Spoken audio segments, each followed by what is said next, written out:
Choga bakel. Kachang longa ji juice.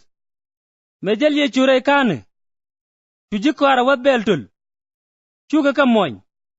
Ka chuga ka cham. Chutanji perasi wei. Angulet yen michiro lut. Kachang longa mo. Chuye loji. Kana mechi de bili lat kwen. Mechi boda nek. Kana nete jal gaja kel. Chowere lo akwot.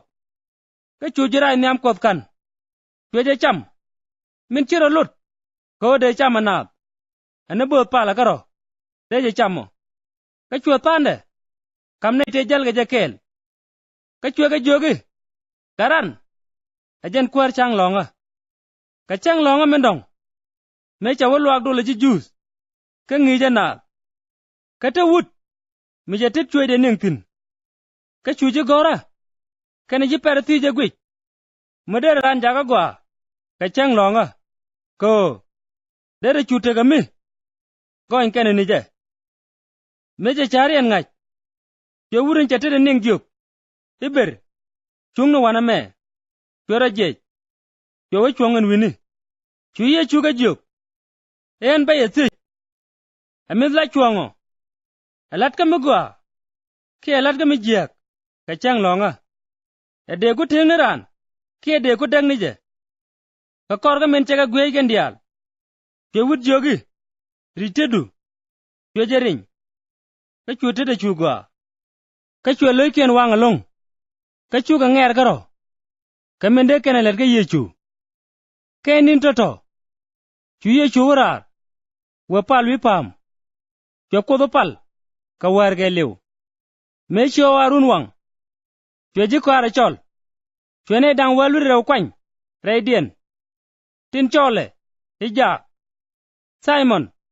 Min chola Peter. Kana Doman. Ne Andrew. Ke James. Kana John. Ke Philip. Kana Bartholomew. Ke Matthew. Kana Thomas. Ke James.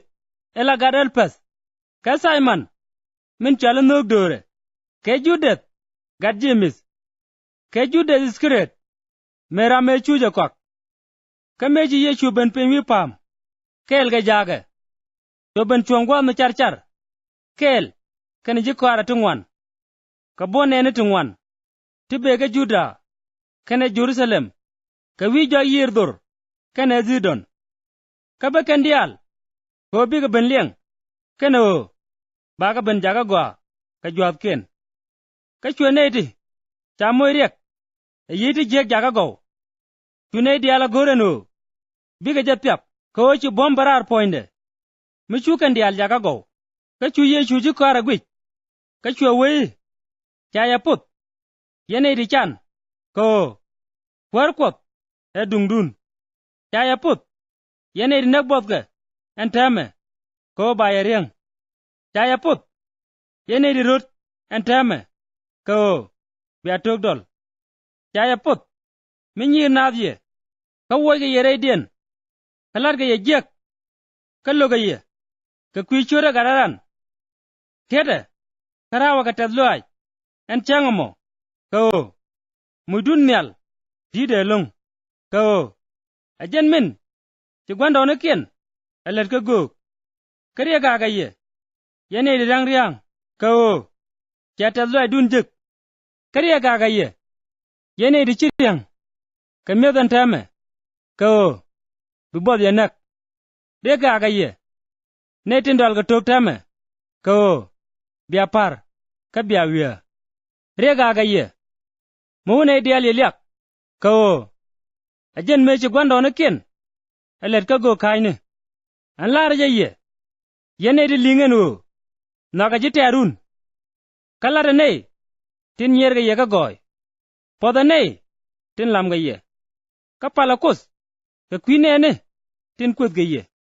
Michira rang do pat. Rini ja pegin dong bo. Michiran bi kwaj dukan. Chuja pen kene bi melot bo. Moine ideal. Tin lem ga ji. Ka michiran yin gukan. Chugala nyoga thike je.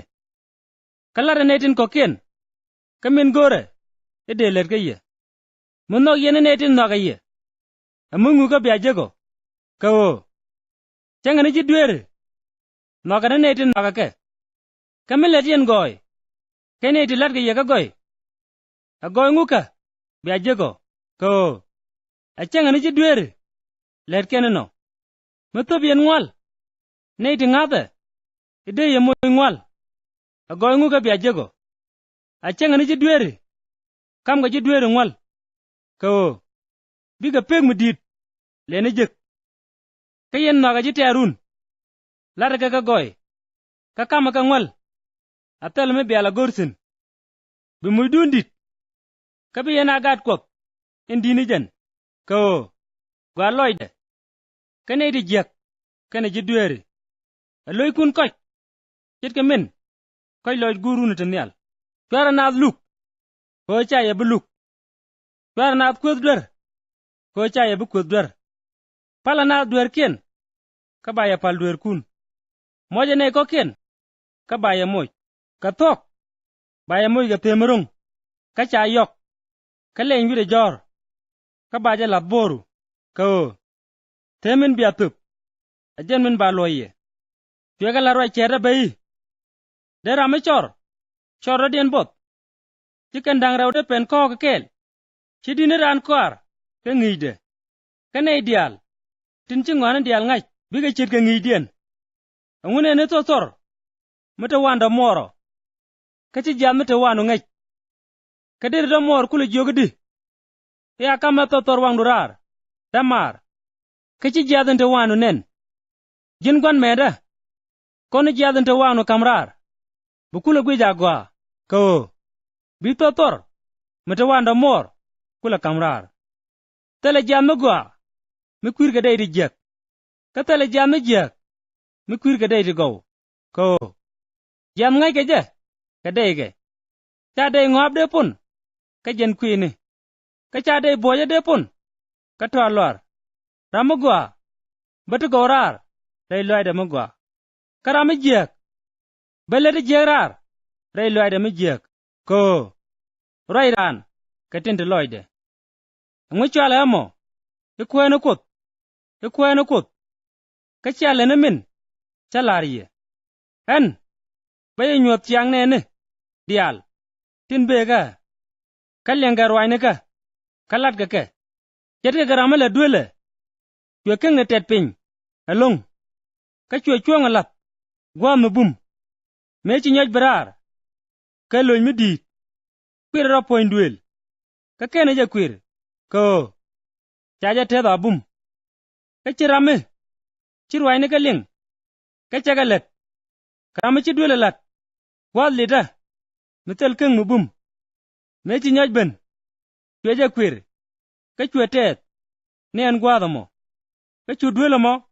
Tedha dida long.